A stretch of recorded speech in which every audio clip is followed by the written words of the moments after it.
I hope I didn't butcher that name, but this is a book that is highly coveted by different circles.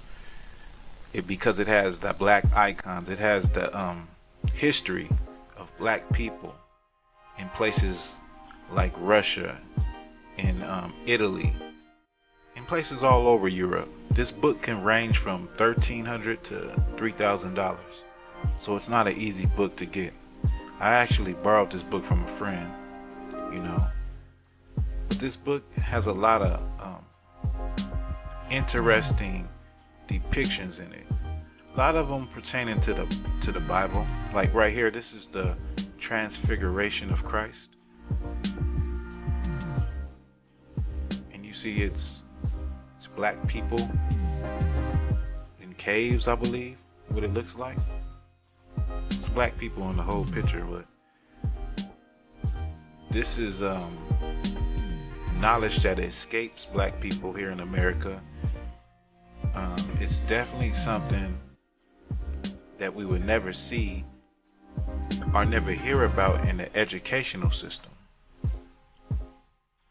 Now, I'm pretty sure there's people that are black history college students majoring in black history or world history, and they never seen nothing like this before. At least not from the standpoint of Europe, you know.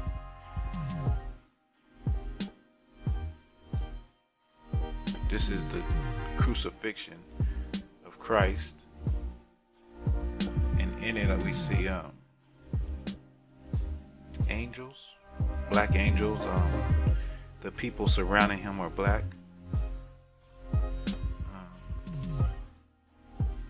It's very interesting because the images that we see are contrary to what we have known our whole lives, or what we have been taught our whole lives. You know, like I'll say it again, like these type of images of antiquity escape black people here in America, and I can say all people, for in general, just people in general don't know. I'm pretty sure there's plenty of Caucasian people and people of all nationalities that don't know the extent that black people covered the earth. And in many cases, like here, like what you see, were in rulership positions. Like this looks like a king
This is George the Dragon Slayer right here. Most of the icons at the museum here, and the ones that we've been discussing so far, are very old, part of the ancient tradition of Russian iconography. Anyone who knows anything about icons will immediately recognize this image as the Trinity, or otherwise known as the Hospitality of Abraham of Andrei Rublev. This is not the original. The original is in Moscow in Russia, of course, but this is a wonderful replica that was commissioned by the museum to hang here in Clinton. What we're looking at is three angels who visited, three strangers visited Abraham, and he showed them great hospitality, and they are seen as representing the three persons of the Trinity. And in this representation, we see Christ in the center. This band on his arm shows that he is a priest. And something to note, that even though faintly reproduced here, because this is as they appear in the original, which is in Moscow, we have the tree and the mountain bowing down to their creator. And this reflects the hierarchy. And also, if we look at the two figures, they're each looking at God the Father, because Andrei Rublev was a Russian, and we believe that the Spirit and the Son both proceed from the Father.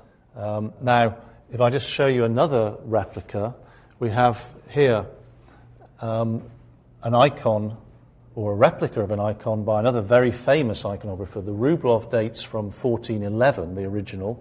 This is by a Russian iconographer about 100 years later called Dionysius. And the thing to notice about this, and once again the original is in Moscow, is the stylization is very distinctive. And it's based upon line with very little modeling. And it's almost as if he's just coloured in an outline. And that's very distinctive of the style of Dionysius. This is Christ in Majesty, one of the traditional images in the iconographic tradition. This particular one was painted in the 16th century. And first of all, just look at the size of it. This will have been in a very large church, high up, and people will have seen this from a distance. And it must have been very striking in its original position. We have the four faces of the cherubim, which are described in the vision of Ezekiel. And we have an eagle, an angel, a bull or an ox, here's the bull and the ox, and here's a lion. And as we know, these have come to represent the four evangelists, and the reason historically that the church chose to have four gospels was that each one corresponded to the four evangelists carrying the word of God out to the four corners of the world. And of course that is our hope, to be in heaven with Christ and participating in the beatific vision. And so when we see Christ, we will know him, and everything is revealed, everything is sharply defined.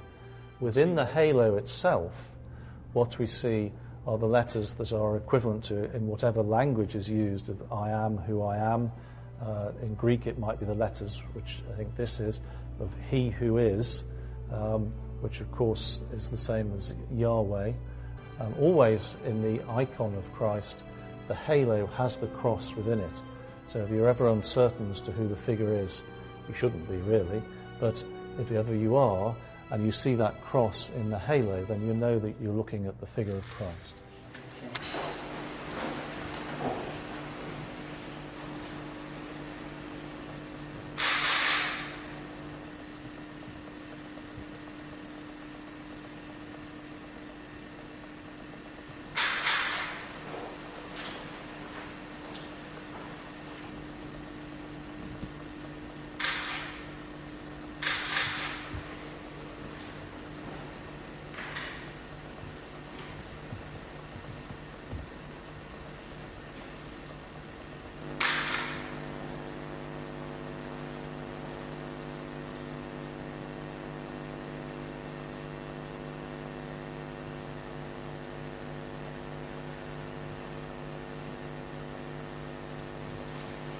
Sto bene, sì. Mi ha detto che si chiama la Madonna dell'Umiltà. Dell'umiltà, penso. E mi permetta di dire una cosa, ho pensato a lei, Grazie. tanto umile Grazie, durante il dico suo lei. pontificato. Grazie, che dono. Ci ha dato tanto Il esempio di significato umiltà, profondo. davvero, Grazie, di tenerezza. Sì, non dimentichiamo. Grazie. Guarda. Ho pensato a lei. E commuove, grazie. Tanto, Io non conoscevo questa, la vocazione della Madonna. anche io.